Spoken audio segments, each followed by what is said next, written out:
En ouvrant le carton, une odeur étrange remplit la cuisine. Elle commença à laver la viande, mais soudain, ses doigts effleurèrent quelque chose de dur, un doigt humain. Dans la périphérie d'une grande ville se trouvait une maison imposante. Elle appartenait à la riche famille Adali, connue pour sa discrétion et son succès. Une jeune fille, Ifoma, originaire d'un petit village, avait commencé à travailler pour les Adali il y a 4 mois. Au début, tout semblait bien. Ils la payaient correctement et elle avait de quoi manger. Cependant, elle n'était jamais autorisée à quitter la maison. La charge de travail était lourde. Elle passait de longues heures à nettoyer, cuisiner et accomplir des courses sans beaucoup de repos. Malgré tout, Ifoma n'était pas malheureuse, mais elle ressentait un malaise constant. Monsieur Adali et sa femme, Madame Bimp, avaient des habitudes étranges. Ils ne mangeaient jamais de bœuf, de chèvre, de poulet ou de poisson. Ils demandaient toujours un type de viande particulier qu'Ifoma ne parvenait pas à identifier. Cela ressemblait à du porc, mais la texture et la couleur étaient légèrement différentes. Chaque fois qu'elle posait des questions, Madame Bimp éludait en disant que c'était une délicatesse spéciale de son village natal.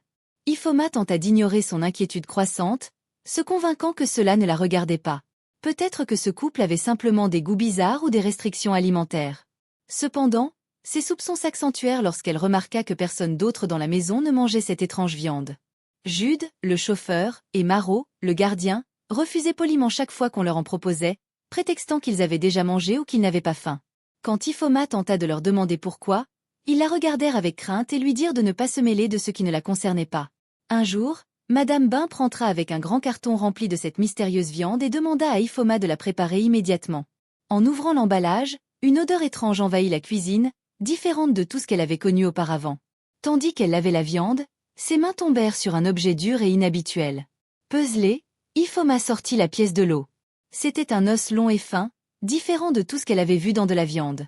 En inspectant davantage, elle trouva quelque chose qui la fit crier et laisser tomber la viande sur le sol. Un doigt humain. Le monde d'Ifoma vacilla. Elle s'agrippa à l'évier pour se soutenir, son estomac se retournant. Elle se précipita vers la poubelle pour vomir. En regardant à nouveau la viande, son esprit essayait de comprendre ce qu'elle voyait. Cela ne peut pas être vrai, pensa-t-elle. Combien de fois avait-elle cuisiné cette viande? Combien de fois M et Madame Adali s'étaient-ils régalés, inconscients, pire, en sachant ce qu'ils mangeaient? Elle se sentait esséurée, coupable et terrifiée. Qui étaient ces gens?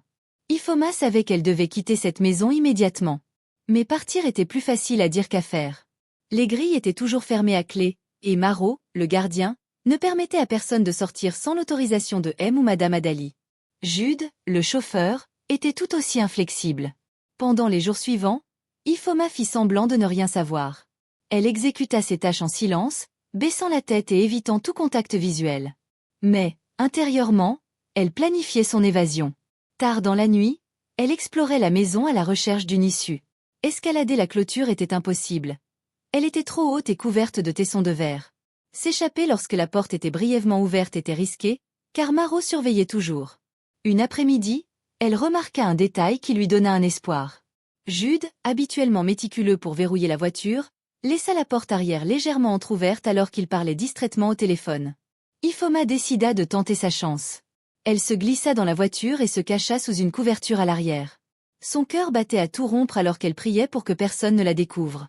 Lorsque Jude démarra la voiture et qu'ils passèrent la grille, elle sentit un immense soulagement.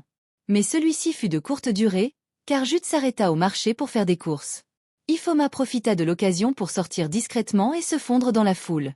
Elle courut jusqu'à ce qu'elle soit loin du marché, ses jambes douloureuses et ses poumons en feu. Elle trouva un poste de police, et tremblante, raconta tout ce qu'elle avait vu. Les agents, d'abord sceptiques, furent convaincus par sa sincérité.